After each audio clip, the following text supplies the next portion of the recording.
الحمدللہ، ایک سالک اور مرید کے لیے امید انتہائی ضروری ہے، اس لیے کہ اگر ایک لمحے کے لیے بھی امید کا دامن ہاتھ سے چھوٹ جائے تو تباہ و برباد ہو جائے گا یا تباہی کے دہانے پر پہنچ جائے گا۔ اس لیے کہ بندے کے پاس کچھ گناہ ہوتے ہیں جن کی بخشش کی امید رکھتا ہے،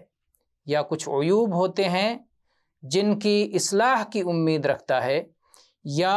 کچھ نیک اعمال ہوتے ہیں جن کی قبولیت کی امید رکھتا ہے، یا وہ اصلاح و درستی تک پہنچنا چاہتا ہے، یا استقامت پر قائم و دائم رہنے کی امید رکھتا ہے، یا اللہ سے قربت کی امید رکھتا ہے، یا اللہ سے قریبی مقام تک پہنچنے کی امید رکھتا ہے، تو یہ ساری امیدیں ہیں جن میں سے کچھ امیدیں ہر سالک کے پاس ہوتی ہیں، یا یہ تمام امیدیں ہی کسی سالک کے پاس ہوتی ہیں۔ والحمدللہ رب العالمین۔